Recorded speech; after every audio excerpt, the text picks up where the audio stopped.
I can hear you. Okay, Martha, the floor is yours. We're ready? Good morning, everybody. Just very briefly, everybody has an agenda. The second packet are some actual reports, certificates, etc., that are referenced in the agenda, and we'll discuss those. And the third packet, again, follows the course of the agenda. So I'll just say like example 1, and you guys can refer to that page, and it'll make some sense to you what I'm talking about. We will have a time for questions, whatever time's remaining in our 11:30 departure. If somebody has a specific question relevant to the agenda topic, they don't understand something, then by all means, we'll give a few minutes and you can ask that question, because I want everybody to really be, Brian, just take one of each of those 3 packets over there. So I don't want anybody to hesitate to ask anything, because that's what we're here for, to understand this and ask questions. But if we could stay on topic per agenda item, then we will make the best use of our time together this morning. Okay? So my name is Martha Catherwood. I am the fiscal officer. I am an elected official. I have a 4-year term like the trustees. Us fiscal officers like to joke, we don't work for the trustees, but we work with the trustees. We're kind of that check and balance in everything. And I don't have any voting power. I just prepare things for the trustees, assist the departments, and generally just whatever needs to be done. I was a trustee for, I had started my 10th year as a trustee when Commissioner Swidek resigned to go into her new role.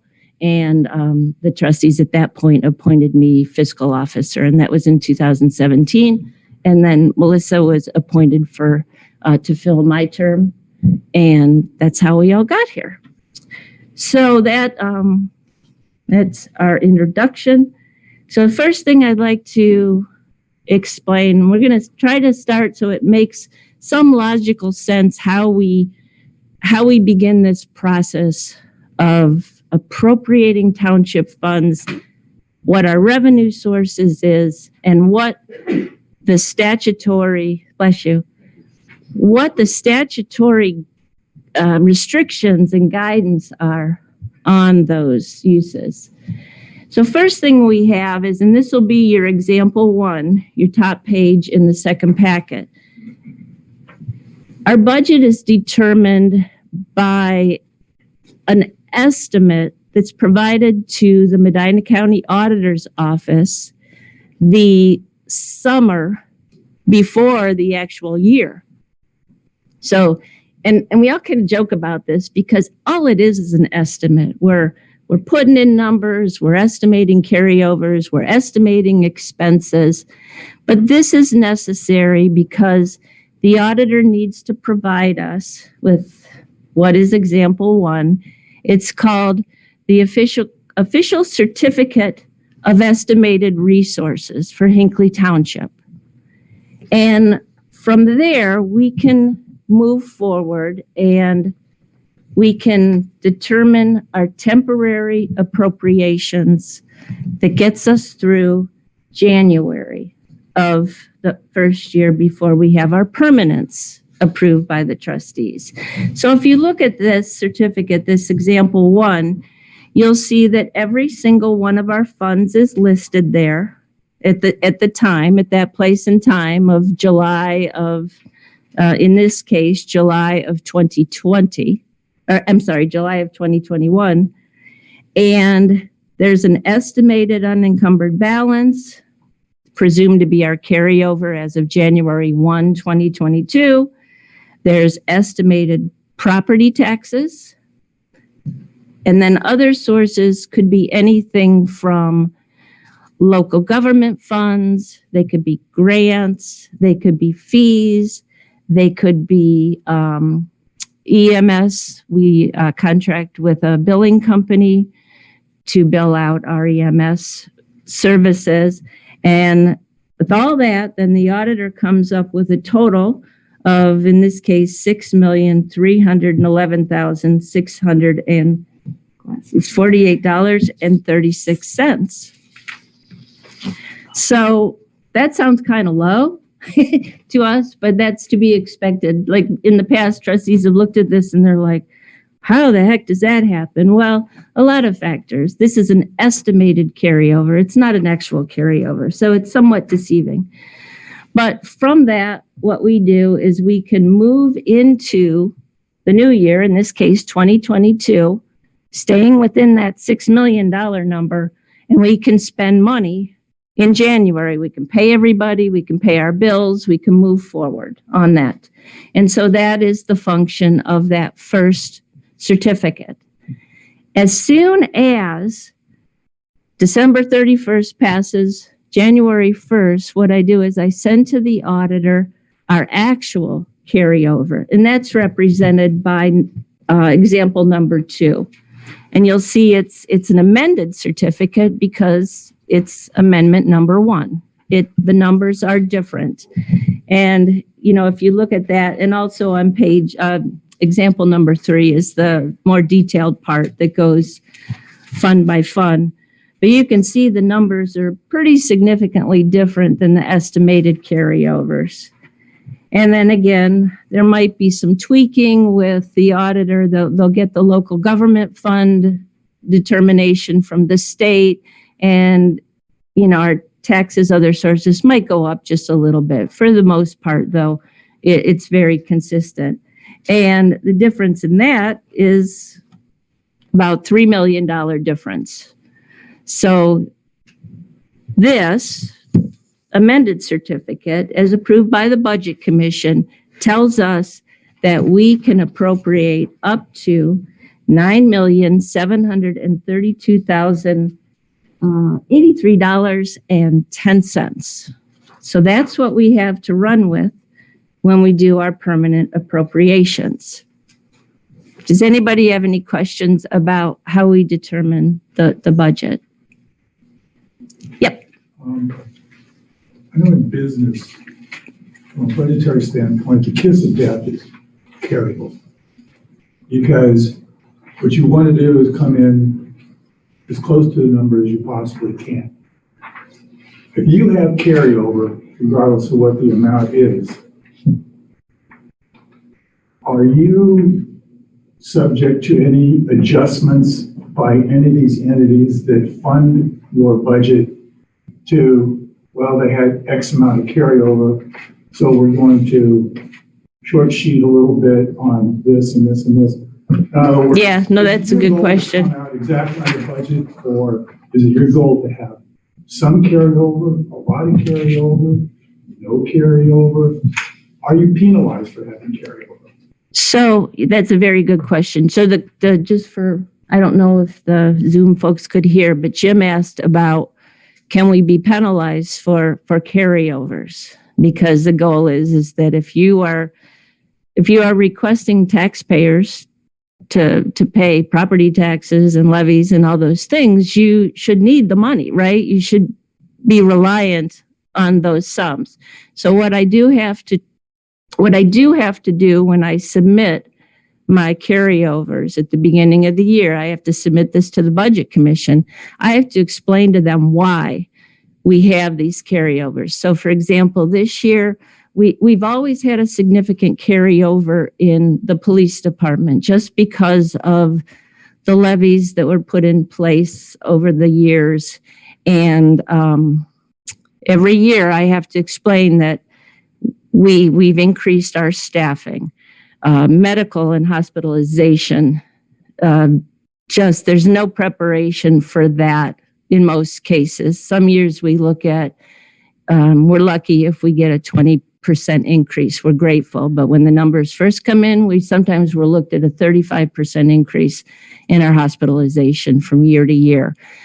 So in this case, this year, there's been discussion of adding on to the police station. So I have to explain to the Budget Commission that we have this cost, this projected cost, this projected hospitalization increases, and I am in a capital improvement line.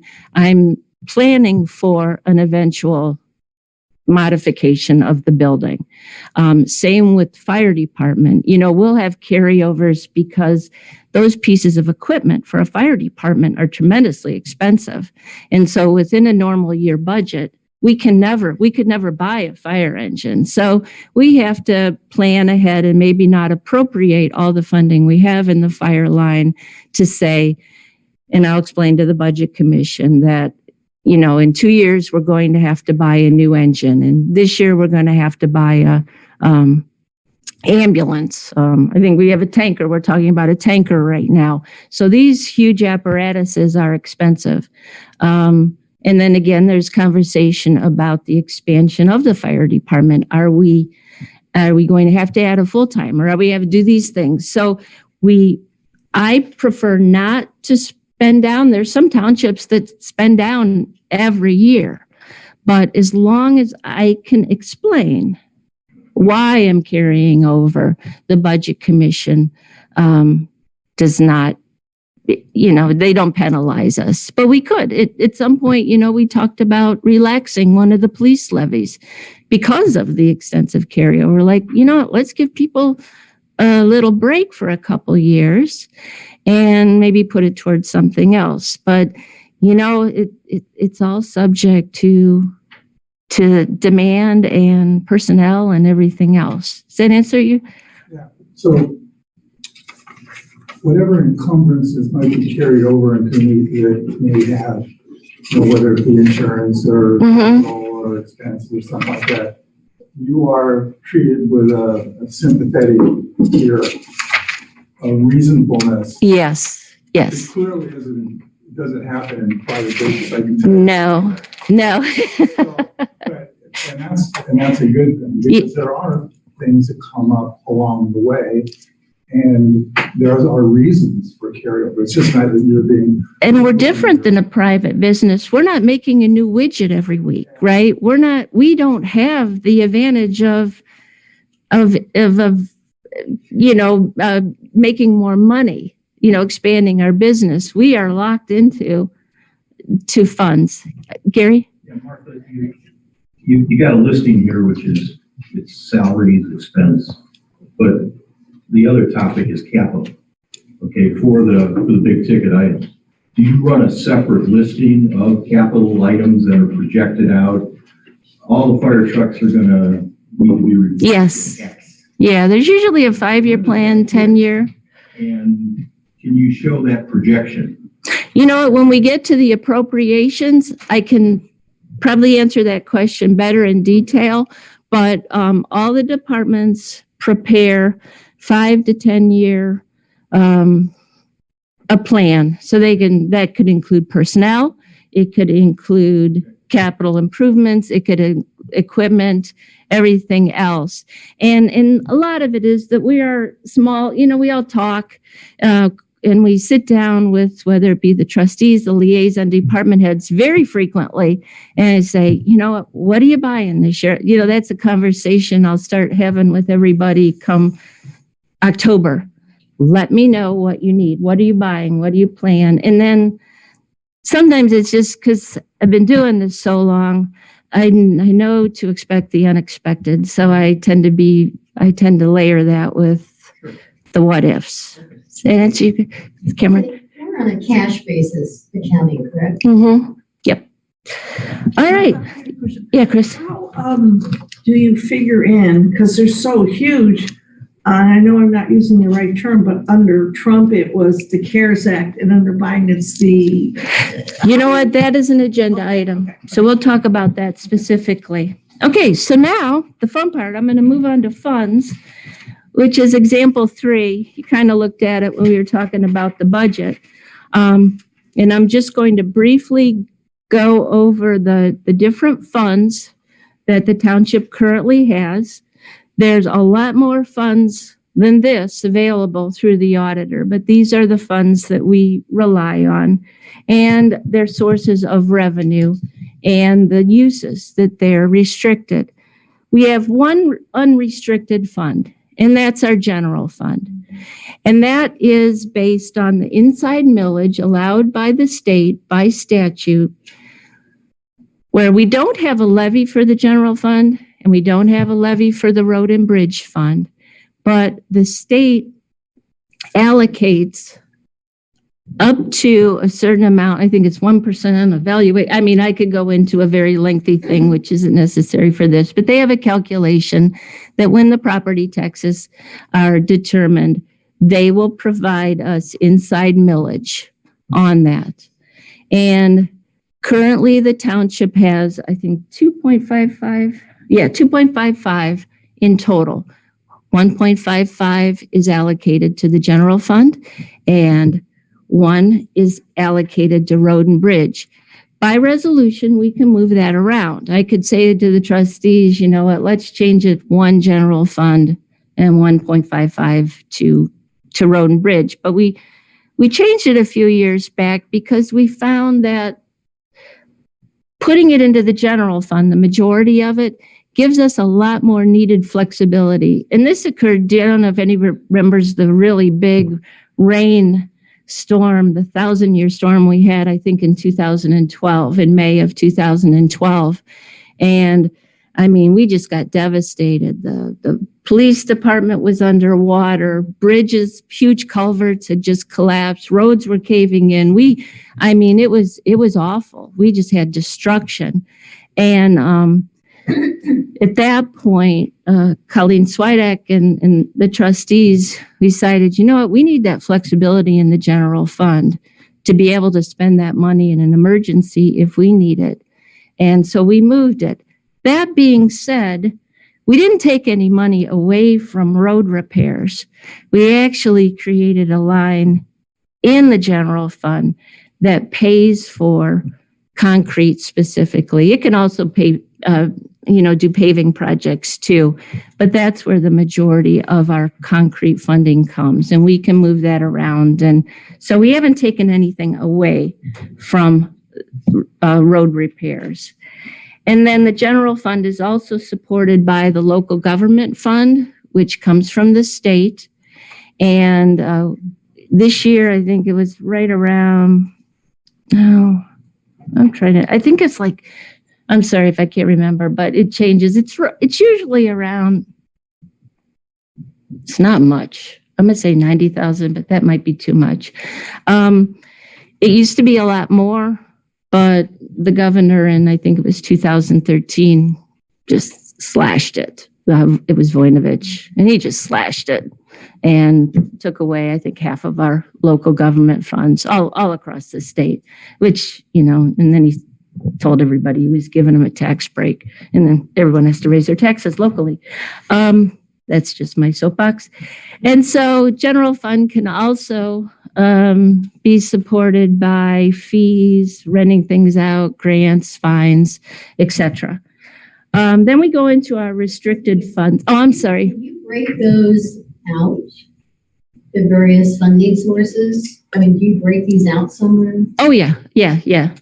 And I can give you, like I said, I didn't want to get into, I can do hundreds and hundreds of reports on different revenues and things, but I didn't want to get into that for today. So we have our restricted funds, and those are funds that can only be used either by the levy language that they were approved by, or we have to stay within the requirements of the auditor of state. And those include the motor vehicle tax, which is 2011. And that's that can only be used for road repair. And that's through the state. We have the gas tax, which is 2021. Again, can only be used for road related expenses. And this year, in past years, we always took at least 2 or 3 of the road service department members out of there, and this year we're taking really everyone out of there. I left a buffer in road and bridge, but we're taking all of the salaries for road work out of the gas tax because if you recall, and I think it was 2019, the state legislature voted to increase the gas tax. And that has been just a wonderful a wonderful gift to local governments. Now they're talking about reducing that again. And again, you know, it's ridiculous, and I think the governor will veto it. But if you feel like I do, make your voice heard, because this is what's called a consumption tax, basically. You know, if you're on the road, you're driving it, you're a truck driver. I don't mean to pick on truck drivers, but people who are on the road significantly, the wear and the tear, you know, their gas tax went up 19 cents. And that should be, it's appropriate. They're wearing and tearing. Just to clarify, that's all of our service department salaries. Oh, yes, I'm sorry. Sorry. Yes, only for service work. And then we get, I'm sorry. Okay, so there's a gas tax. Yeah. Is that gas only sold within the township? Or Oh, no. It's through the state. and how do they figure out how much comes to the township? There's a mechanism. I don't know. There's a mechanism. I'm not quite sure how that's determined. That would be more a question for like a state auditor or the county auditor on that.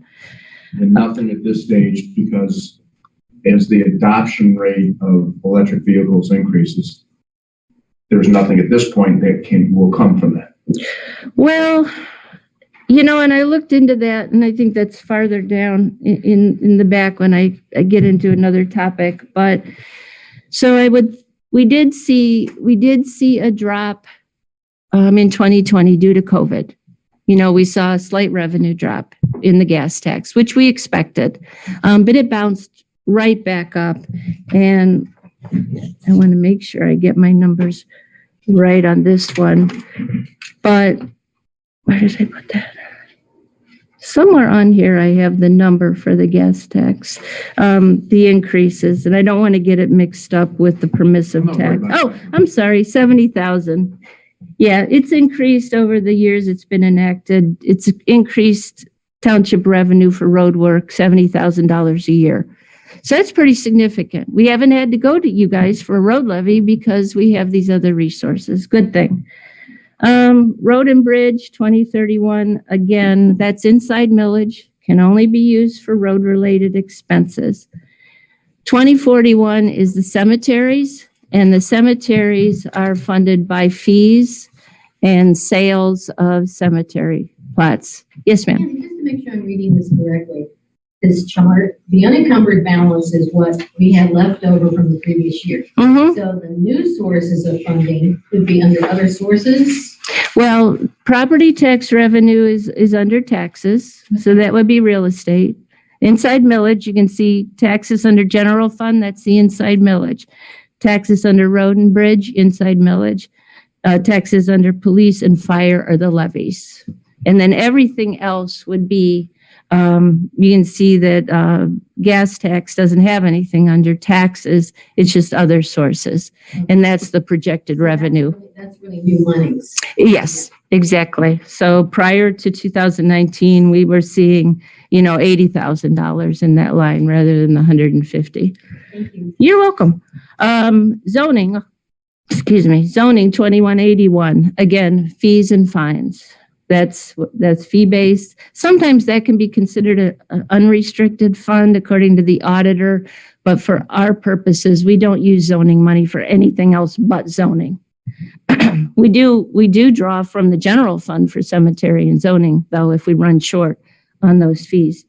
2191 is police, and they are funded by the property taxes, as we discussed under that tax line. And in example number 3, there are 4 continuous levies totaling 8.5 mils.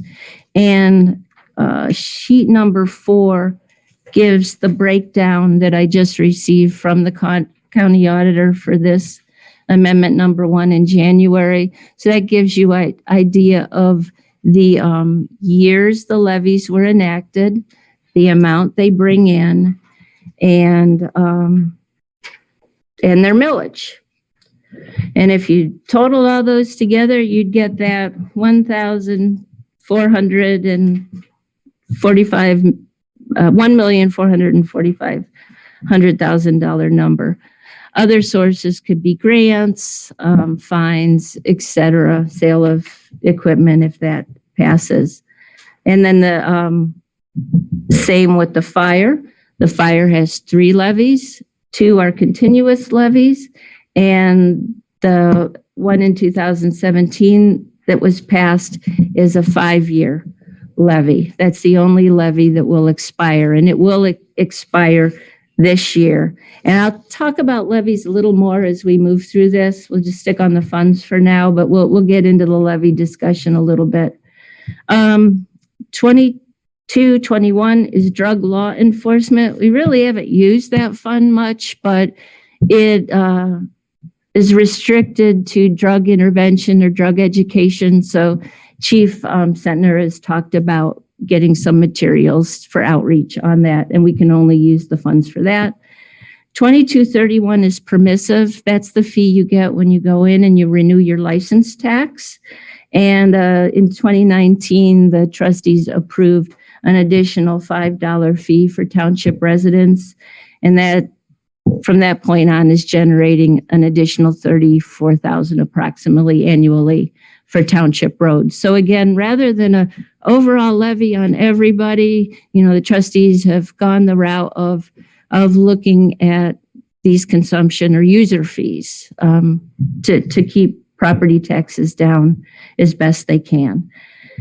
2261 is law enforcement trust. Again, that's a fund we haven't used. We were mandated by the auditor to establish it, but at some point, if Chief Sentner decides to start selling some contraband that they've collected over the years, that's where that revenue would go to.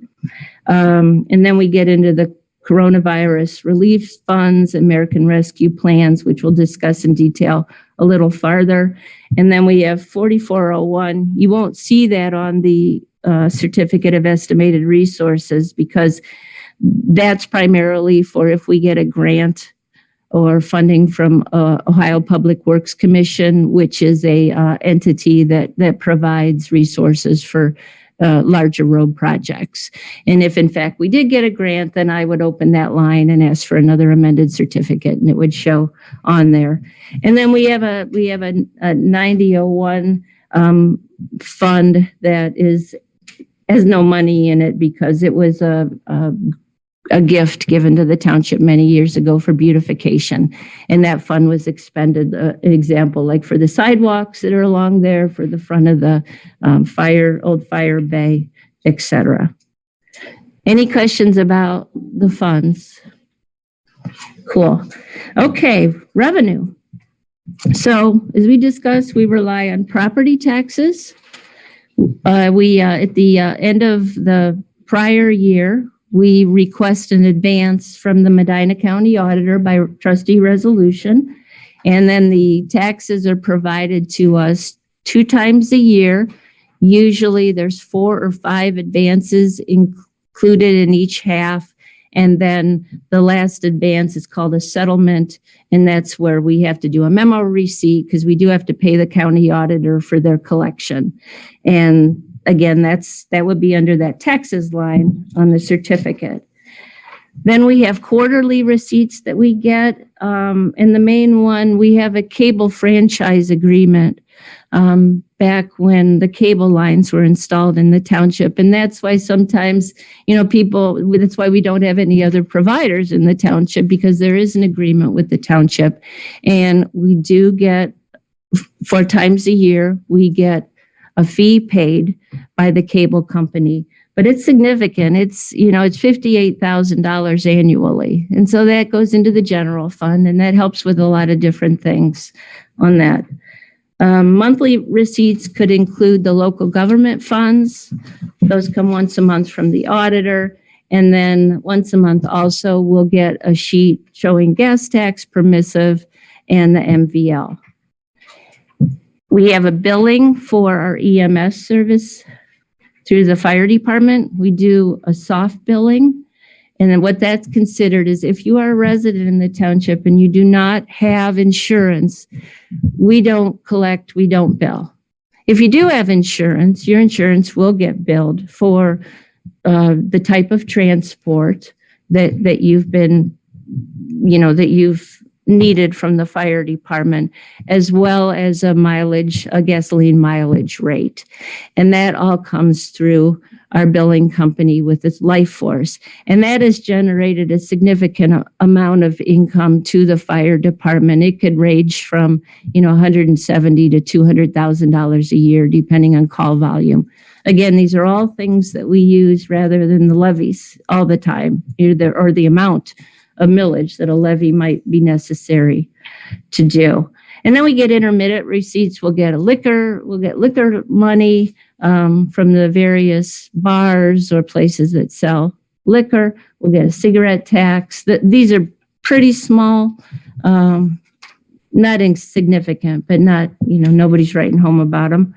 And then the fee schedule we have established for zoning and cemetery. And those are the charges that we apply when someone needs those services. That's a question. Yeah, Jim. The revenue you get from the cable company, is that a fixed amount or is that a percentage amount?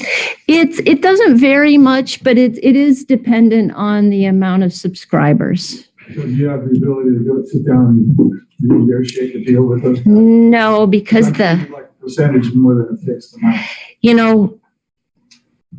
I'll just say that we are happy we are getting this money. Okay. It's been a long time, and we're happy to receive this. We don't want to rock any boats here. There have been a lot of transitions with the cable companies' ownership. I think they've changed ownership maybe 4 times over the course of the contract. So we're very grateful to receive these funds currently. I'm a liquor license. Mm-hmm. Is that not only bars, but is that on the sale? Given an example, if Buzzard's Roost, Caddyshack are gone, Drug Mart goes in, you're not going to have the bars, but you have potentially the sale of beer. Is there still revenue coming from that? It goes, it's a function of the state. Okay. And what we've found, because it varies so much, that some of it depends on what county the liquor license is taken out in. And we found that sometimes an owner can take a liquor license out for, because it's really weird, the layers of ownership in a bar. Someone can own the building, someone can own the business, someone can own the liquor license. So it just depends what county or what municipality jurisdiction that license is taken out in. But we have seen an increase last year specifically, and it could just be that there's an increased oversight by the state. I mean, so we're talking like maybe in past years we get $300. And then this year, in 2021, I opened up a check and it was like, $1,400. And we haven't had that much of an increase in bars here, but I think the state is, it could have been. I'm just happy to get that check and put it where it belongs. Could be a number of factors. There's a difference between a beer and wine license and a liquor license, right? Yeah, and I think there's the difference between whether you're able to sell it in a bar and sell it at a gas station, whether it's closed container, open.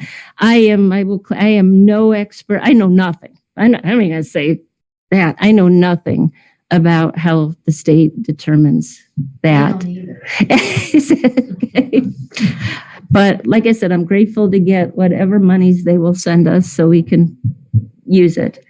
So just a overview of levies, because this is a question that comes up a lot. Levies are considered outside millage, because they're outside the 10 mil range. And again, you can refer to your, I think it's example number 4. Levies are either for a term, and the usual is a 5-year term, or they can be continuous, ongoing. The biggest misconception is that people think that with the more houses that are built in a community, the more levy dollars we're going to get. The only uptick we see with increased residences in the township is somewhat with the inside millage. That's the only increase, and it's very minimal. But what happens when a levy goes on the ballot? So for example, if you look at that the 1983, go back to 1983 police levy, and based on that's a 2 mil levy. And based on the population at the time of the township, 2 mils was bringing in $253,100. You jump down to our latest levy in 2017, the fire EMS levy for 1 mil. And that was, again, almost 5 years ago. It's bringing in $348,400. That's where you see that you're able to capture the increased residences, properties, the valuations. But once a levy's in place, like with the 1983 example, we will never collect more money than the auditors have designated that 2 mils will bring in. So what it means is as more people move into the community, your tax bill goes down a little bit. It's never noticed because there's always something else that, gets added on to it. But it's just broken down into more pieces of the pie and decreases. And sometimes we don't even hit that mark because you'll have people that just don't pay their taxes. You'll have, when there's economic problems and people can't pay their taxes, those numbers will go down. It doesn't say that we'll always get that much, but that's the most we can ever receive from any one of these levies. So what that puts the township in the position is determining whether they can live within. So say we have a levy that's going to expire, and that's the 2017 fire and EMS levy for that 348 number. The trustees will need to decide with the input of the fire chief, okay, can we operate on the current funds that we have? Or do we have to ask for an increase? Do we have to replace it with a 1.5? What do we have to do? And so what we do is we go to the county auditor and we ask them to give us projections on the valuations at that time for each of these different millages. And then from there, the trustees are able to make informed decision and move forward on asking the taxpayers of the township to support the levy. I will have to say that at the very least, we absolutely need, if it's a renewal, we absolutely need a renewal. If the fire chief designates more, then we absolutely need to continue funding because that 348 at the very least is a necessity for running the fire department. I have just a quick question about that, Martha, to make sure I'm understanding it correctly.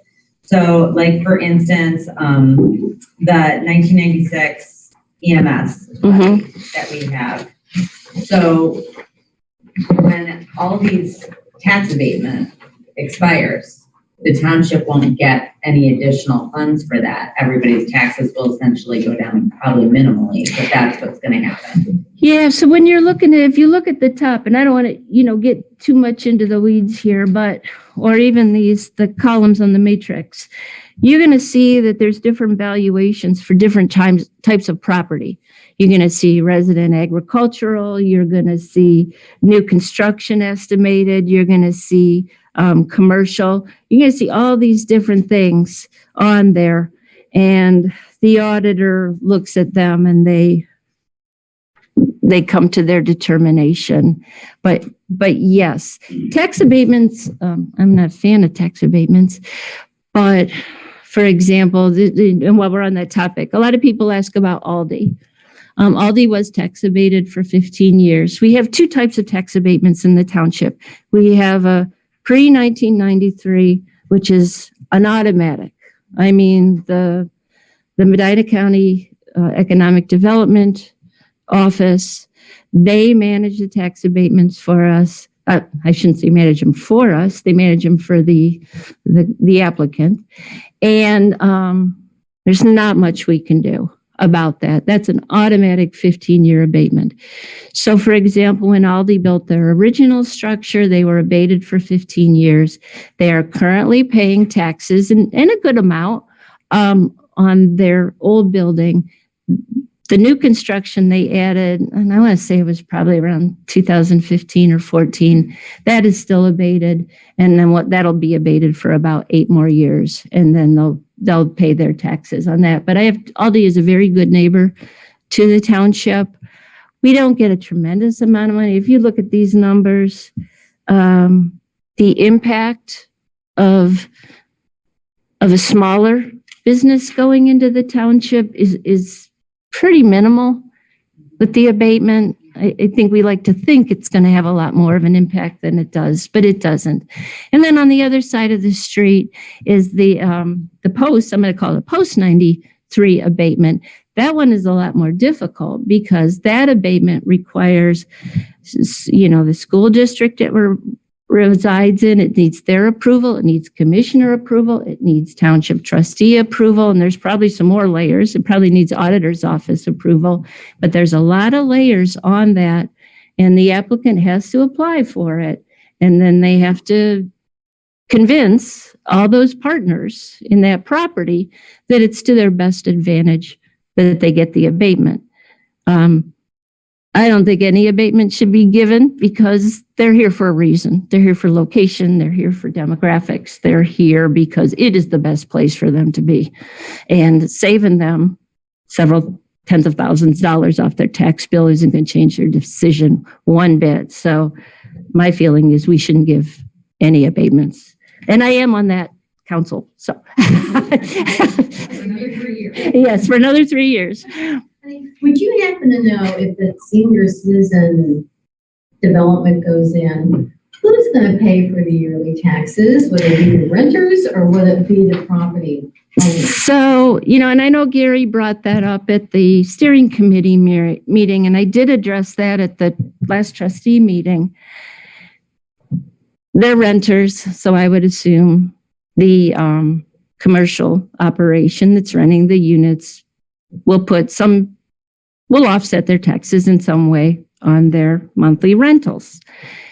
I can't project what, if any, tax income will come from that property because right now I don't know because the auditor right now it's being taxed as vacant commercial land. Okay, so that's a minimal valuation.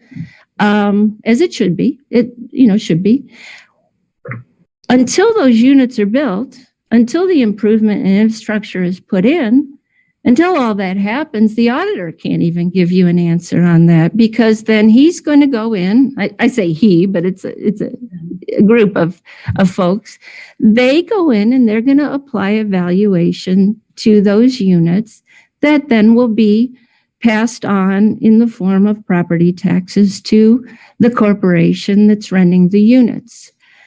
And that's all I can tell you. And those units haven't been built. So really nobody can give you an answer as to what their valuation will be. I guess the best thing to do is if somebody really wants to look at it is research. I think they have a lot of similar type units across the townships, the county, and just to look at that and see what, if any. Pride one, yeah. Pride. But is it, I think the main answer that people want to know, is this going to be a drag on our township? Exactly. No, not any more than any other business anywhere. At one point, Sheets wanted to come in there, and I might have been like 2015 or whatever, and they chose to build on the Brunswick side. But our main opposition was the plans they submitted did not conform to what our master policy plan wanted on that corner, and they would have to make significant alterations to their site plan. And B, in conversations with our police chief, those places sometimes require a lot of police presence, the demanding police presence because of, theft or incidents that occur there, et cetera. So, they in turn probably got a better deal, catty corner. And that's, I think that was okay for the township. But were any of those things going to bring in and be game changers for us tax wise? No. You look at these numbers again, look at the numbers. We are, and this has come up a lot, we are basically a bedroom community supported by residential property taxes. We do not rely on commercial taxes for our government to function. And I think the steering committee members here, that's important to hear. People in our community, if it's well-reasoned, well-researched, they support funding what services and programs are necessary. And that's a choice. Jim? If a business is subject to inventory taxes, sales taxes, does the township realize anything from sales taxes? No, that's all county. Yeah, that's all county. Okay. Yeah. So that's, In conclusion of that yeah. comment, I guess I respectfully disagree. I think because we have such a limited amount of property that can be built on, I think that we need to make sure that we do get tax revenue back into the community. Oh, again, I'm not disagreeing on that. I'm just saying, Your citizen thing, a pass. and again, this isn't the purpose to talk about whatever zoning or things going in. The question asked of me is, will a significant amount of property tax revenue be lost by this development? And I would have to say no.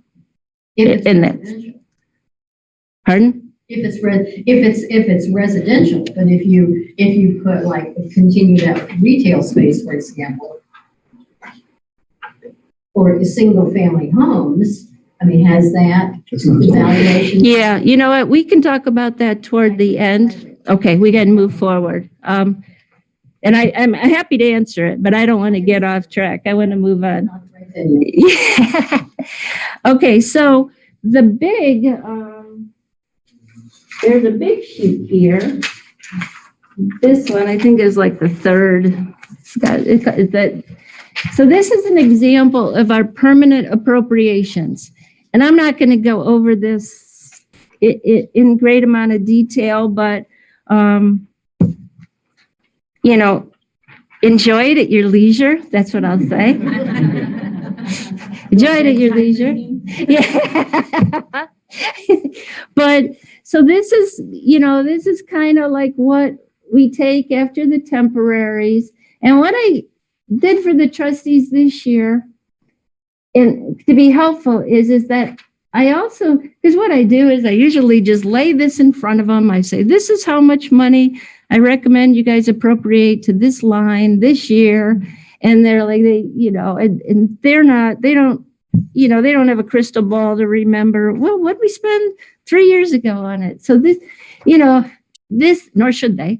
But so what you see what I gave them this year is I went back 3 years so the trustees could have a base of comparison just to see what did we spend on hospitalization for the police department 2 years ago or 3 years ago. What were our salaries for the fire department cumulatively and, for the whole year? And they can use this as a frame of reference to see, oh boy, we've made some jumps on there. And each fund, as we went over the fund, they don't all have the same fund line or appropriation, but some will have more, some will have less, and they're all broken down by the code is submitted by the state auditor. And we are able to reallocate funds within a fund. So for example, last year, because of some increases in staffing at the police department, I had to pull some money from the building line and police to make sure I got the last Medicare withholding paid for. So with trustee resolution, we can move things around within a fund. cannot move any money out of any other fund into any other fund. Like if cemetery's not doing well, I can't take money out of police to support cemetery or to support road and bridge or any of those things. If they're restricted, they need to stay within the fund that they started out in. Thank you for saying that, Martha. That came up at the committee meeting, and it was a question specifically. I think it was like, oh, the police, we're going to do an addition, but we were talking about fire salaries, and police and fire are completely separate funds. So Yeah. thank you for stating that. Yeah, we can't do that. That would get us in trouble. And then just briefly, when I talked about the road work, and it's on this back page, on the second one, kind of in the middle of the general fund, which is 1,000, where are you? There you are. It's smack dab in the middle, 1,330,360 contracted services. And you can see there's 1.1 million in that fund. That is our concrete. That's where our contracted services, primarily for road work, comes out of. And you have to say for 2020, you'll see lesser numbers, 171 in 2021 and 479 in 2022. But a lot of it had to do with COVID and contractors and engineering services. But there was close to 1,980,000 allocated in those past years too in that fund. But it was just hard for the trustees to be able to get competitive bids in for those jobs. So this year, hopefully we won't have that problem and we'll be able to spend a lot of money on road work on there. Another kind of anomaly on this one is in the fire line, which is 2192. Just so people understand, I think it's on the next to the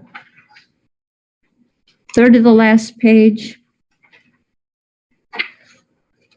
And they'll say fire at the top and the code is 2192. But what I included, I added some new lines in there. It may not even go to that, but I had to plan for if the fire department did hire someone full-time. Right now, it's a paid part-time department. And so I added those lines just to make sure that if in fact that happened, that there were allocations in those accounts because they have their separate pension plan. They would require insurance and all the other benefits in addition to salary increases that would go along with any full-time employment. So those are not currently being utilized and they may not be utilized, but to plan ahead, that's what we all need to do. We need to expect the unexpected and plan for it. And if anybody has any questions on the appropriations, feel free to call or email me. I'm happy to review anything on that. So then briefly, personnel. So some people are surprised to know that at any given point, we could have between 65 and 70 people on our payroll, our biweekly payroll. We average about 23 full-time employees, and that includes the 4 electeds. They're considered full-time. And then we have about 45 part-time employees, which is primarily our zoning folks and our fire department members. They're all part-time.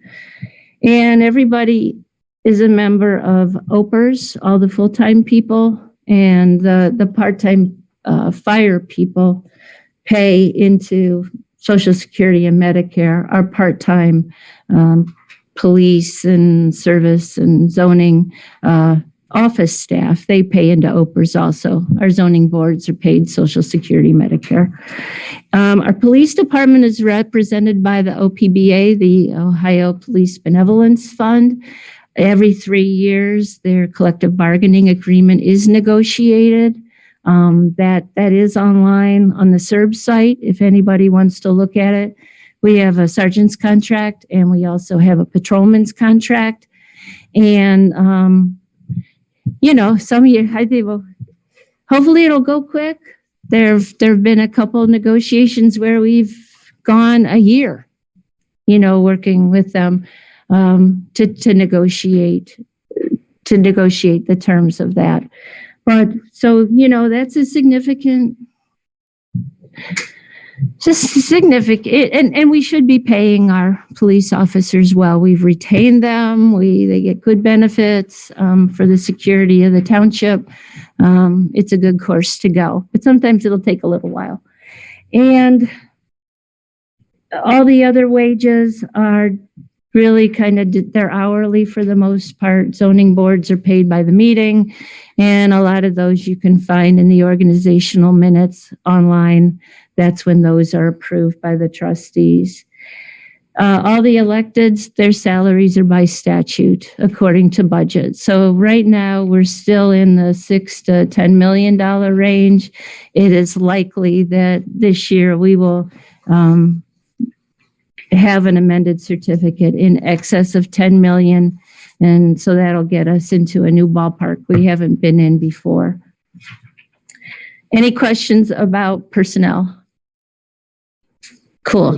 On the, Yeah, Jim. negotiating the contracts with the police, PDA, whatever. Is that a function of the elected, you and the 3 trustees to negotiate with those? Or you hire somebody to negotiate with them, or any combination of the two, or how does that work? We, back, it might have been about 2012. Prior to that, the police represented themselves. And around that time, they joined the OPBA. And at that point, once the OPBA came in, we felt it was important to retain a labor attorney. And so, because there were a lot of transitions with the OPBA coming in, and there were wins and losses on both sides, or accommodations, compromises, I should say. And that resulted in a very good contract. The trustees have continued to retain a labor attorney, and it's really their decision how much or how many meetings they want to go to. I prefer to stay out of those because I just have numbers. Trustees want numbers. I'll give them numbers, but I don't think I should try, believe it or not, to stay in my lane on things. I don't always succeed, which, sorry. But primarily the trustees negotiate that with labor attorney. So.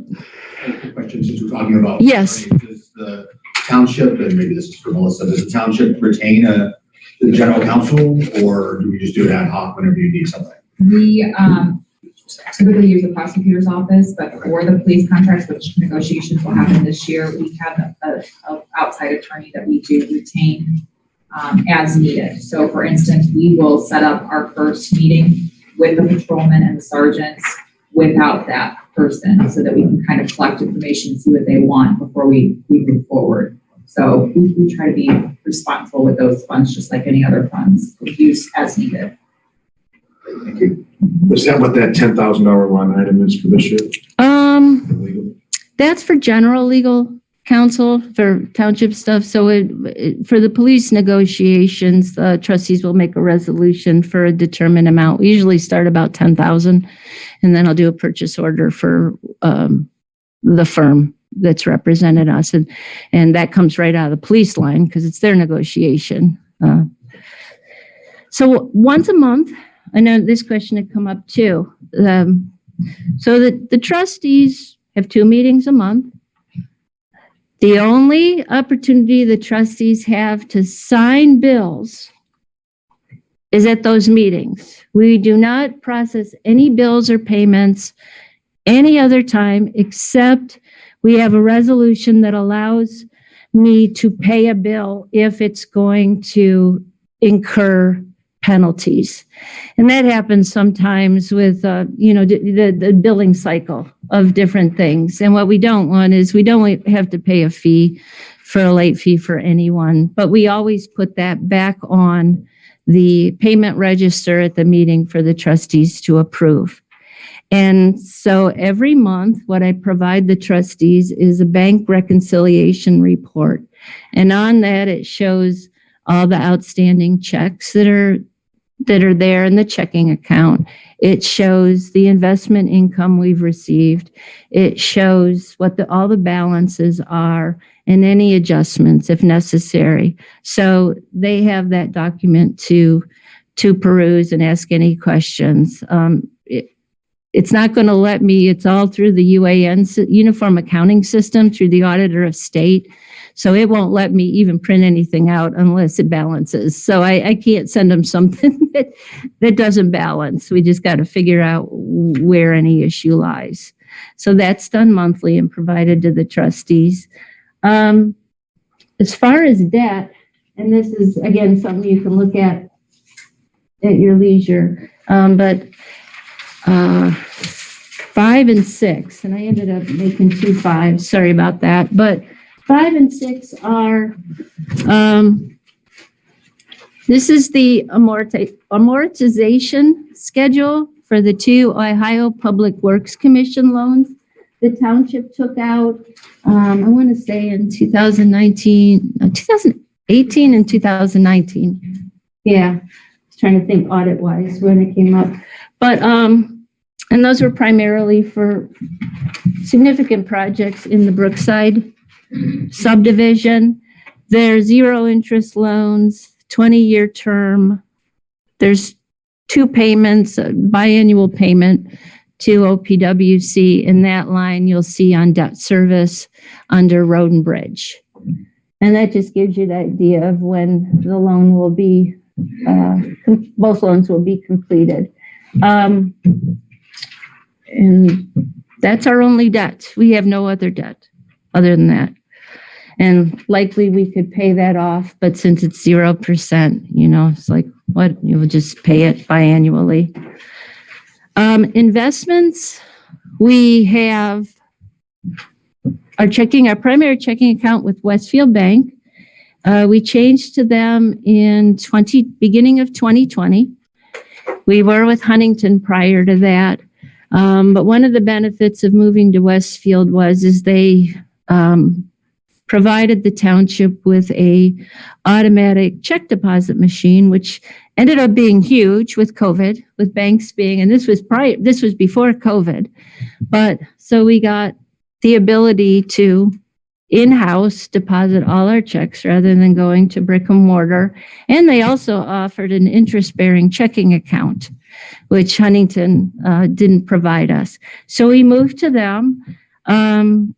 Currently, that checking account with the 4 plus $5 million that's in there monthly, it's bringing in about between $400 and $500. I know that doesn't sound like a lot, but that's exactly what our Star Ohio liquid investment account is bringing in. And so it seems like a good place to keep it.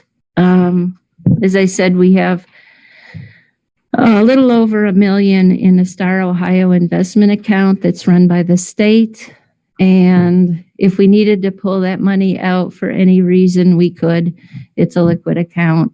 We've had CDs in the past, but I don't see the point of locking that money up when we're getting just as good rates from Star Ohio in the liquid account. And again, the checking account the same. So we'll see as things move on. But again, I'll recommend that, and that's through resolution by the trustees. So then I know that Chris asked about the COVID grant funding. And so what I provided everybody is our ledger from 2020 on the 2 different grants that were provided to the township at that point. So early on, I want to say it was May of 2020, we were provided a deposit of $31.40 and 16 cents from the state. That was our first COVID money. At that point, I don't think the CARES Act had been approved by Congress. And so that was like their first little amount. And they recommended to set it up in a general account. And that's what we did. That's why you don't see it mixed in. Then when Congress passed the CARES Act legislation, they had specific requirements, which included the name, the fund, everything. So that's why you'll see in 2273, the $459,873.47. I think it came in 3 or 4 different tranches. Each time we had to request an amended certificate because those were funds that we didn't plan for. And what you can see from this appropriation status sheet is exactly how it was, not specifically how it was spent, but generally the nature of the expenses. So for example, this system was, what was it, 56,000 roughly? Yeah, this was purchased through CARES Act. A lot of PPE was purchased through the CARES Act. Remote work, different computers for the different departments, that was purchased through the CARES Act. And those were all put into specific fund lines, as noted here. Then we still had a significant amount of money. It was close to $300,000. And we were allowed, first when the CARES Act was enacted, you had to have specific COVID-related expenses for personnel. And then they kind of relaxed that a little bit. And so what we did is we offset several of our fire and police salaries for that COVID period. And we reallocated funding from the CARES Act funds to offset the line, their specific line, salary and benefit funding. So, if you're looking at, with your coffee, you're looking at the permanent appropriations and you'll look at salaries for police and fire in 2020, you're going to notice a pretty significant disparity in the other years. Well, that's because their line was actually lower because it was offset by this in the amount of approximately $273,000. Supplement that and retain that money. Exactly. Yeah. It just seemed like a good trade-off there. And then we gave money to Feeding Medina County. $500. It was the balance of what was left. Yeah, and we gave $7,000 back to the auditor. We gave that back to him, and then you'll see where it says year-to-date expenditure on the far right side of this appropriation status sheet under the CARES Act. You see it doesn't add up to the final appropriation. Well, we still had some open POs that went into 2021. And so we are now at a zero balance on that.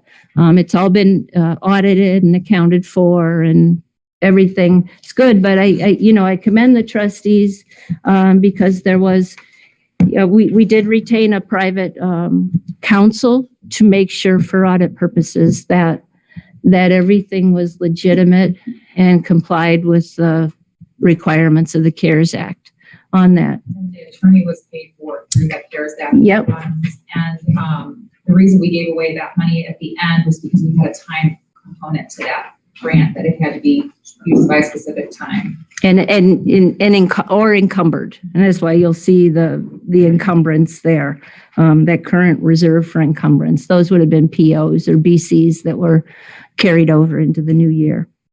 So then the last bullet point is the 2021, the Local Fiscal Recovery Fund, which is the ARPA, the American Rescue Plan.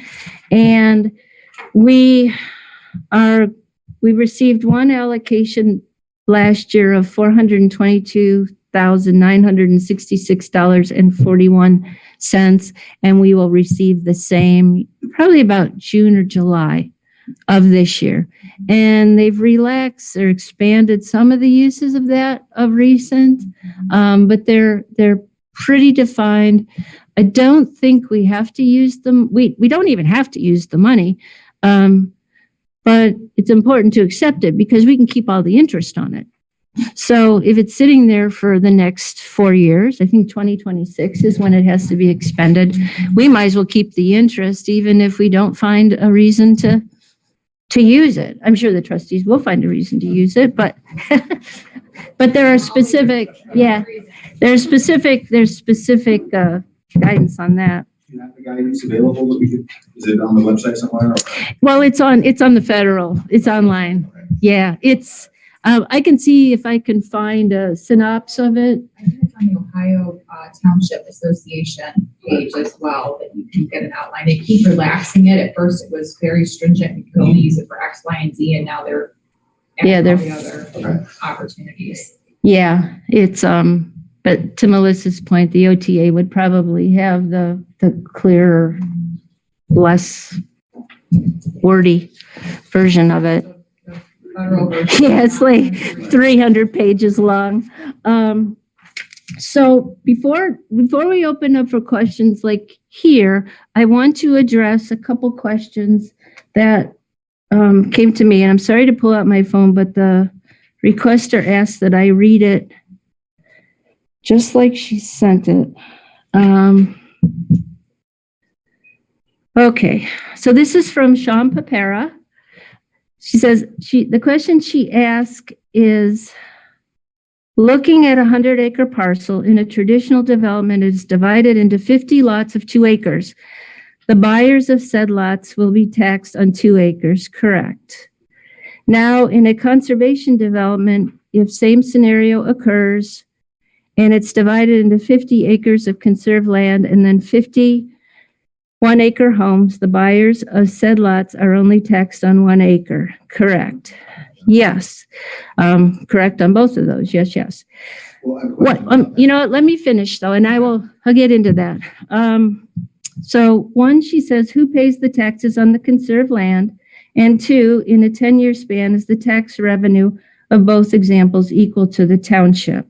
So let me answer, and then we can certainly expand on it.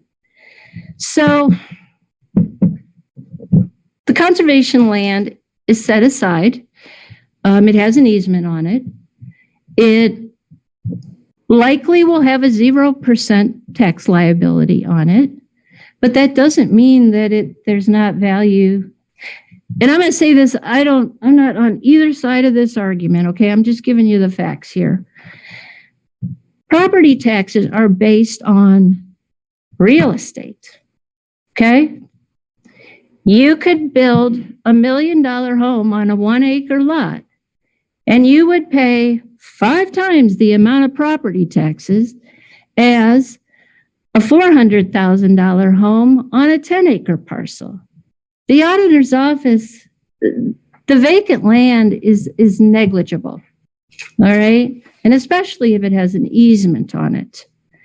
That is not to say that folks in conservation developments aren't paying their fair share of property taxes. And as a fact, I compared a couple properties of individuals I know that live in conservation development, and I compared it with some folks I know that live on a 2-acre, 5-acre with the same home built around the same time period, same approximate $440,000 valuation of the homes. And I found that the individuals in the conservation developments could be paying $1,000 to $2,000 more because there are amenities in a conservation development that raise the property taxes. You have water, you have sewer, you have open land. So again, I'm not coming on either side of this question. To me, it's not an argument, but this is the fact of the matter. And just as in cases where someone could own acres and have a house and not it be in conservation development, and they still could be paying practically nothing on it because of its agricultural value. So we have to kind of get a perspective on how the county auditor puts valuations on properties to explore that discussion. Make sense? Yeah, Jim. Following on from Sean's question, which a couple of weeks ago, as I had asked one of the auditors and the people who brought me the assessment, and I had I'll call it a vague answer, basically it's an incomplete answer, that the property tax value, conserved land has no value. So you just jump to the conclusion, which in my case, I think probably is incomplete. So I sent the question to the auditor, and he responded back, and I'm pretty sure you got a copy. Mm-hmm. And I still really didn't understand the answer that he gave. And I think they're cautious. You got your structure, you got your land. Land is worth X, the structure is worth Y. And I'd be curious to know what you made of the auditor's answer as it dovetails with your view of how it works, because all I was curious was what was the best answer? Yeah, and I would have to. It's logical that you have all this conserved land that has no value, for tax purposes, but it certainly has value to the people who live there because of the vistas and all that. And that's one of the amenities that I would assume that these folks that comes into that valuation, and when you look at these properties, you take all those things into account. Too, and again, I'm not coming on either side of it, but from a township perspective, this has always been the other argument that you have less roads to maintain and less roads to plow, which is another fact. There's so many variables that I can understand. I did read the response, and I can understand the auditor's office. Sometimes someone's asked a question, and if they don't understand. I'm not saying you, but experiences. If you don't understand the motivation of the requester, you could give an entirely benign, innocent response and not be aware that they may utilize that question in a way that not being fully informed.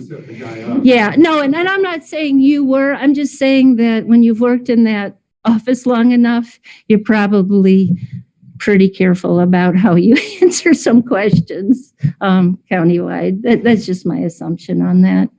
Chris, you had a question. Yeah, the question I sent you was, how do we compare with our budget and carryover to like townships?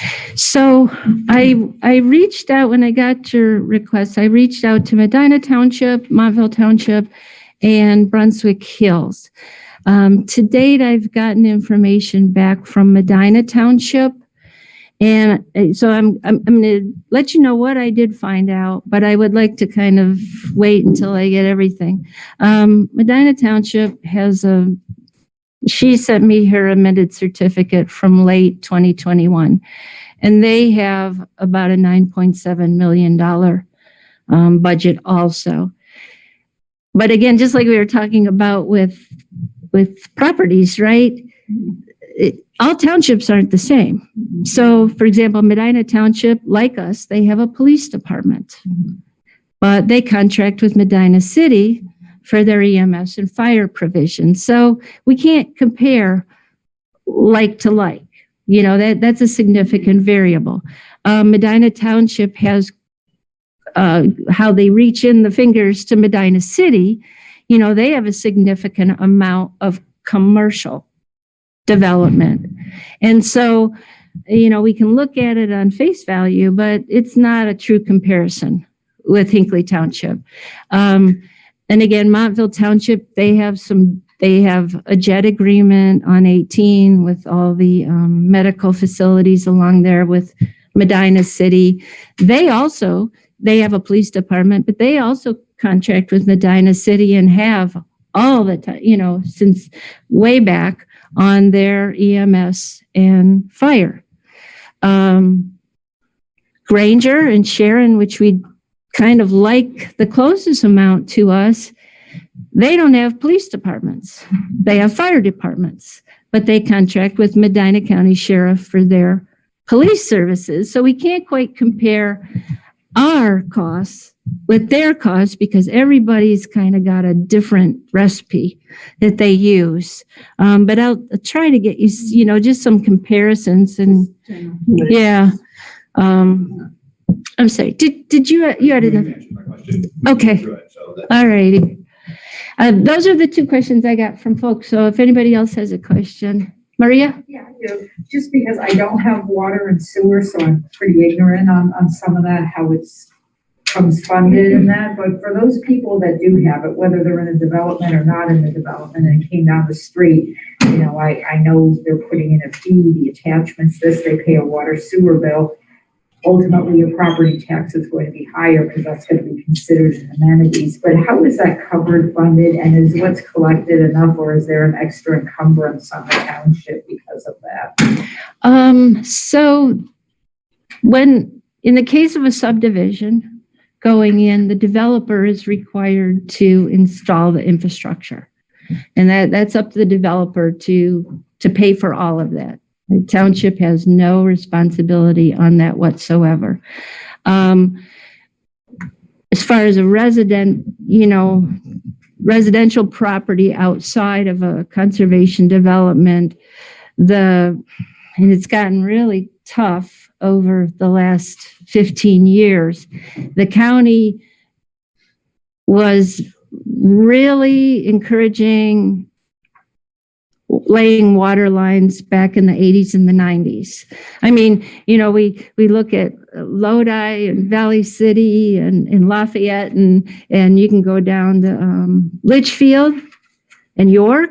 They'll have water because they said, when the county came in and said, we want to lay this infrastructure and get it in place, they said yes. Trustees at the time said no. They were concerned about increased development on that. So then there was another kind of little spur back in, I want to say maybe 2001. And the county came in and they brought water up to right around Skyland, Bellis area over there and going through that way. And the trustees at the time had gotten a verbal commitment from residents. Yeah, they wanted water. We were going to tap in, and it didn't materialize. And the bond that the county took out, was significant, and they did not get any return on that bond at all. And still to this day, they're paying on that bond and not capturing any revenue. So once that occurred, it became very difficult for anyone to get water unless it was a developer paying for the water to any residential properties, because it started out as a 50% commitment, and it's close to almost 95, 100%. Boards of trustees have tried year after year after year to, if the people that want it, it's send your petition into the county. But to no avail. The project that went in up Mattingly and around to Brookside that way a couple of years ago, that was required by a court agreement that Medina County would be taking over the Cleveland water lines as of that year. So that was something that had to occur, and they had to create that loop up Mattingly to get the flow of water. And that, because prior to that, Cleveland, it had all the water revenue from that area. Does that answer your question? Kind of. Yeah, so now you have to commit to thousands of dollars and get all your neighbors, to commit to that. So it becomes a tough proposition. Yeah, to answer that, because they brought it down Stony Hill because they put that Crystal Brook development in, and it was Iacona who brought it up. And so a lot of neighbors, but we didn't tie in, and I'm right there. Yeah. We pay for the fire plug sitting outside, but we were not paying for the water to come in because it was it's very expensive to just draw that line up my yard. Yeah.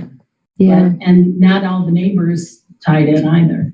If you got a good well, you've gone to the expense of digging a well, you got good water and. Pay $12,000 to run a line up my yard. Yeah. I gotta pay all that all the time. I got a perfectly good one. Every time, because last year the fire department was probably the one that at least I remember the most, did a phenomenal job of getting a ton of grants. Do you have to file an amended certificate every time a grant, because that's money that came in, that's money that was, or in theory, nothing was spent on the grant. So do you have to amend the certificate every single time we get a grant? If it's a significant amount, if I feel that if it's a $40,000 grant, I won't amend a certificate unless it would be on something like a line that really doesn't generate much revenue. That would be significant, but proportionally, I don't. But like for the 153,000 FCBA grant, I did go out and amend the certificate for that. Well, actually, I didn't get an amended certificate for that one because it was determined it wasn't going to be spent till 2021. So I just applied for, what did I do? I notified her that I had it. No, I did amend the certificate, but I didn't add the appropriation line. I didn't adjust the appropriations on that one because we weren't going to spend it this year anyway. Melissa, do you remember how much they earned in grants? Because I know a lot of the equipment they acquired, the four-wheeler and all that. Last year, I think it's roughly 220,000. That's great. It was a lot. Since Fire Chief Rosenbaum has come on, I think we've roughly gotten $340,000 worth of grants. That's phenomenal. Yeah, That's it's a my- big help. Fill the need without them expense. Yeah, because the equipment is quite expensive. To generate those grant requests themselves. Yes. Yes, ma'am. Yes, Martha. First of all, you did a terrific job and you've answered so many of my questions. And I really, really appreciate that. I had the opportunity to go back and look at the auditor of the state of Ohio and the tax returns for Hinckley Township going back to 2016, I think. And I just pulled the one year ending December 31st, 2020. So this is like fresh. And I'm sure you're really familiar with it. And honest to goodness, majority of my questions that I have asked, that I wanted to ask, you've answered. So I really appreciate that. My only question that's still sort of like hanging out there a little bit is the auditor keeps saying that they're not willing to sign off yet on the internal control over the financial reporting and compliance. And what is their problem? I don't know. They signed off on the audit. They had focusing on all of those is the internal control. Now we're not GAAP. Oh, no. Here. So let me explain what they consider internal. So every 2 years we have an audit. Okay. And so we just completed the audit for 2019 and 2020, which is what you have. And they just released that on the Auditor of State website. So we began the audit in July and we finished the audit in January, December. It really went to that. and so a couple, what they're talking about internal controls. We have policies, all right, and we have what's called a deposit policy. So what it says is approved by the trustees. So what we have to do is we have to deposit any checks within 3 business days of the time they arrive at the township.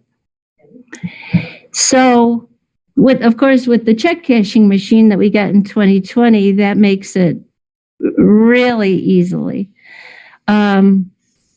But there was a check in 2019, one of the sample checks that didn't get deposited within 4 days. There was a receipt that they pulled for $1.76 that didn't have written on it. Well, it said it was a fax and copies, but the receipt didn't say how many faxes and how many copies. And then there was a check that came from the police department that it didn't have a date on it, that they knew if it was within the 3-day time period. Those are just some of the examples of the internal controls issue. Another issue that I noticed, and there was only one non-compliance, and that was that when the first loan for the OPWC came due in 2019, I had paid it out of probably the general fund, because that was the first payment. That was our first, I think it was in July of 2019. And I hadn't established the fund line in 2031 for the debt service. So you see, they have a reference there that I didn't take it out of debt service, that I took it out of general fund. And so they consider that a non-compliance. Because those comments go all the way back to 2016. Well, and again, I will tell you, they go. So this will possibly happen every single year that they'll make that comment? They may, because if you go back to 2010, 28, 20, whenever, you'll see and they're, I love the state audits because, so for that point about the police department, okay, you know what we need to do? When Kumi gets a check, rather than Kumi sitting on it for 2 days, I'm not saying Kumi sitting on it, but waiting to do interoffice mail, Kumi takes it right to Suzanne. Suzanne makes a receipt. So when the auditor comes and the auditor asks, when did this check come in? Yeah. But to be honest, I was very happy with our audit. And if you're going through 7 months of 3 auditors looking through every single detail of the township, because you have to remember they have access to the UIN system. They have every single transaction and report in there. So, but for someone that doesn't know the backstory, when they read these comments, that just seem to be ongoing. All they have to do is ask. Martha does a fantastic job. That's Suzanne does a fantastic job. Now Suzanne, because of that $1.70 something, Oh, it's more she than is that. very specific on I don't want to go into detail. And then a trustee more now than has to that, sign off on It's it. basically what they're saying, is in some pretty significant funding of money was misallocated. to one fund. No. You know what? I'm going to have to take issue with that because I don't have the report in front of me and I don't memorize it, but I will take issue with your interpretation of that audit. There is You're talking about which year? the one in your it's hand not right showing there. it for this Oh, year. okay. This was several years back. Oh, well, that was the OPWC money. Again, For someone this is- that does not know the backstory, like what you're telling us today, one could look at this and, they legitimately should ask the question, what is this all about? And that's exactly what I'm doing, and you've answered my question. yeah. And if I can go back into the 2017, 2018 audit, we had never done an OPWC loan before. And there was a whole process with the OPWC loan Very complicated, that, yes, if you're familiar with that. And what you have to do is you have to do faux accounting. You're not getting any money in, but what ultimately you have to do is and I was unawares of this at that time because I'd been a fiscal officer for all of 9 months at that point. You have to put it in as revenue every time the contractor submits a bill. and then you have to do an electronic payment, and you have to create a whole separate fund to funnel this money that's never, and you have to do the amended certificate and everything else to account for that money.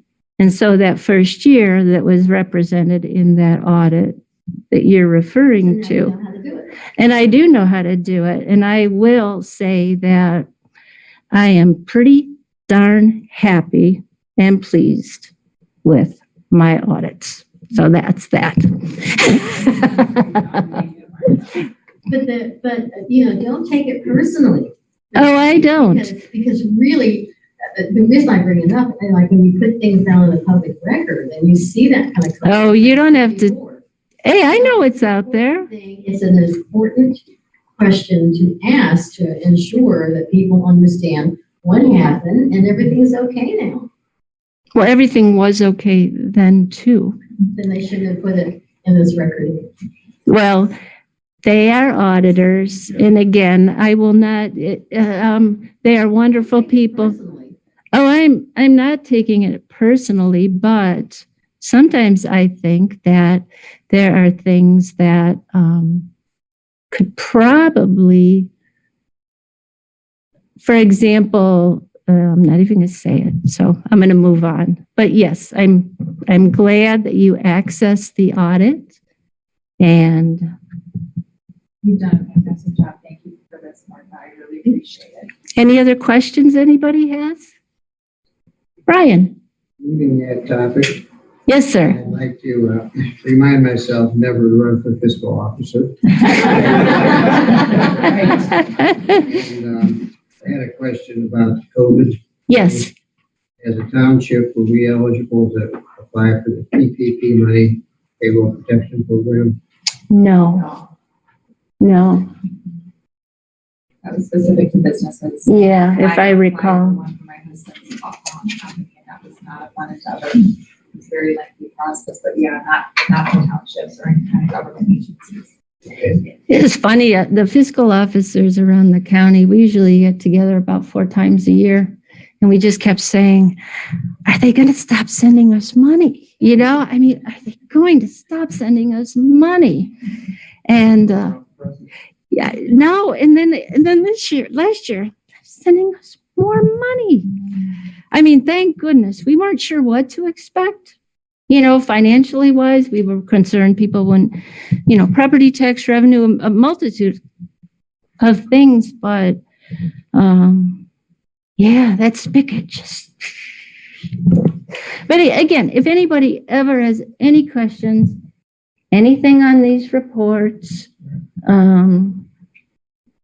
anything, I primarily work out of my home, but I can always come here. The records are here. I'm happy to meet with anyone. My phone number's on the website. I'm very happy to talk about any of these items anytime. Can you put this information on the website? Because I think right now, there's really nothing, like for example, this audit document. I got the first two audits on the website, but then when I went back within the last week and a half, they're gone. Can you put those back up on our website? Because that's pretty helpful. Well, we can put a link to the auditor's site on the website. Okay. Because sometimes the website gets so full. I know there was a request to get all these reports and things on there, but then you have to constantly, we have one administrative assistant in the office who also does all the zoning and everything else. So some of these requests for information, if you're looking at a larger entity, is no problem. You have multiple staff members to do it, but you constantly need to make sure everything's updated. And May I suggest, we do have an accountant, correct? an accountant? Your fiscal officer is your. Are you the accountant? She is. You're looking at her. Do you put together quarterly reports? I put together weekly reports. I can put together. Okay, so let me just get something out there to you. This is an unfair No, area of conversation. After all, this is our money. It's a capacity issue also. They're working on updating the website. I Okay. think once that first stage is done, then then it'll increase the ability to post information, and then a decision made what goes, what doesn't go. If you come to the trustee meetings, there's always a handout at both meetings with all the financials. So you can see the Well, information at those meetings. They're not- Okay, so let me, excuse me, one moment. All the information is available to anyone who just wants to type an email, make a phone call, or anything. There are volumes of information, which if you're in public finance in any way, you know, correct? You can filter, you can come up with years, specifics, whatever it may be. To assume what information someone wants, I think, is a little presumptuous, okay? And that's why we keep it very open. If, Cameron, Mrs. Cameron, if there's anything you want that I can give you, I shall. But I'm going to preface a lot of things with I'm one person, and I do basically what we did: accounts receivable, accounts payable, human resources, hospitalization, payroll, part-time on that. And that's the elected, and that's what I signed up to do. I don't have a staff. And I just try to be available to whomever wants anything. Do you put together quarterly financial statements for yourself and for the board? I put together, we went over the monthly bank reconciliation prior to every meeting, which, as I indicated, we're on a biweekly payroll, and we get paid, bills are paid to coincide with the meetings. The trustees and all the departments heads get a complete appropriation status, which shows the balances and the encumbrances and everything out of this permanent appropriation sheet. They get a payment register, which includes the payroll and all the payments. They get a revenue status sheet, which shows all the revenue that's come in over their last meeting, and they get the fund status. I send that to every single department head, their assistants, and all the trustees. If there are any other reports that anyone wants, they will ask me. So if someone wants to see a breakdown of specific salaries and withholdings out of a department, I'll gladly provide that. But that is given to the trustees biweekly. And it could be given to them every day if they ask me, but there's not going to be changes except for some revenue, the way it comes in. We do not have transactions every day like a business would. I'm not asking for that. I'm asking for a balance sheet and an. Well, that's a bank. Is she asking for a bank reconciliation? That's what. Okay. You're asking for, so Yeah. Yeah. Which happens It's not monthly. a bank reconciliation. It's, gosh, I've been with the financial industry for 15 years, worked with over 1,500 businesses. But And if I that's say I very want to see your different. balance sheet and your income and expense statements, what that is it rolls all that information up into 2 or 3 simple pages. You don't do that, is that correct? I do that. I mean, what you're asking is I think that you're talking about a business situation, which we aren't. But you are a business. But no, we You're aren't. governmental, but No, we you are, are because not. I've done financing for governmental programs too, and you get a balance sheet and you get your income and expense statement. that's what we have. That's what we have. The balance, the appropriation. I will fax to you. I don't need anything from you, to be honest.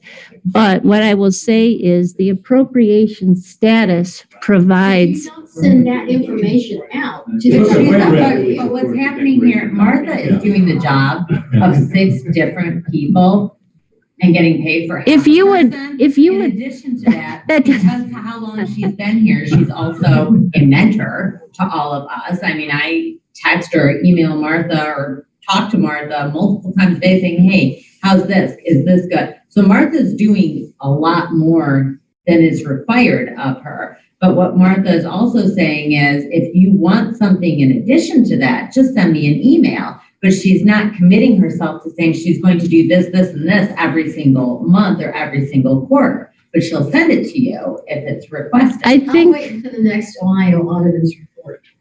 no, you know what, I don't want this to be, I want to provide you with what you're asking, but I think we're calling it two different things. I was gonna say, I think this is just a language issue. Yes, I think it's semantics. I run a couple $100 million business. I Yeah, did it. yeah. So I So you're think, familiar with the Completely. financial statement, Absolutely. and those documents are not there. Oh, no, I didn't give you that because that would be, I didn't want, you didn't get what you expected. That doesn't mean it doesn't exist. Perhaps Correct. maybe come to the next trustee meeting where those documents are available and see what's available. Or we could email it to you, and I gave you my card at the last meeting on Yeah, January yeah. 25th, and Eric asked you to email me whatever you would request, and we will get it to you, and I haven't received the email. so okay, let me see. For the CARES Act money, that was an end of year. All right, It's all detailed. The beautiful thing about a balance sheet and a financial statement, income and expenses, is it takes all those documents and roll them up into one easy, Yeah, I get you. concise report, so you don't have to drill through all of that. okay, so that is what we consider the bank reconciliation. It shows everything that came in, what all the balances are. I am limited to what the UAN software allows me to create. So there's a lot of difference between what maybe a business might be able to complete on a QuickBooks. But what I do is I do provide that to the trustees and department heads. And I have no problem putting it on the website, but poor Suzanne's probably just going to fall over on her chair. But some of it is that the detail gets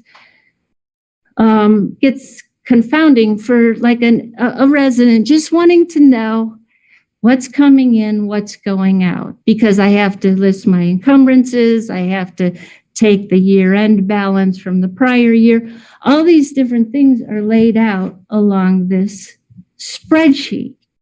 So, but ultimately what it does is there's another report that shows budgeted versus appropriated. And that will show the actual revenue in real time that's come in and how it compares to the appropriations. There's all different kinds of reports to reflect important decision-making tools for the trustees. Talking about two different things. I'd like to make a comment. Okay. I would like to say that what you're suggesting is maybe what you're looking for. Putting things on the website that, by the way, takes plenty of time and money. And additionally, you're assuming that all the people in the community are interested in that information. You're incorrect. I'm not assuming that. I'm not assuming anything. Well, we're assuming that. So what I'm trying to get at is this is time and money for this community. You got accurate information. You need it, you ask her. The rest of the community does not need to spend the time and information that it would take to put all this information out there publicly. You're wasting time and energy. You're not understanding what I want. I know exactly what you want. I'm with this gentleman. I ran multi-million-dollar business. Well, no, I mean, So I know exactly. You can't tell me what I know and don't know. I do want to provide you, and I want to get a better understanding of exactly, what you want. So if you would like to sit down when I have the computer with me. I get the general consensus of this general group here that it's not necessary, so. But if it's necessary to you, and I think it's semantics and maybe because I am not an accountant, all right? I am not required to be. I do have 3 degrees, and master's degree and a graduate certificate in economics. But I do not have a finance or accounting degree. I will be right up front with that. So I'm not familiar with some of the terminology that a finance professional might use. But I do think that it's likely, if I understand, bye Brian, if I can get a clearer understanding of what you want to see, I can provide it for you. Just like this gentleman said, time is money, and I'm taking my time to come out here and try to get a clarification. Right. So it's not just me trying to take up other people's time. No, I think it is. My time also. That's the way Well, let's be, yeah,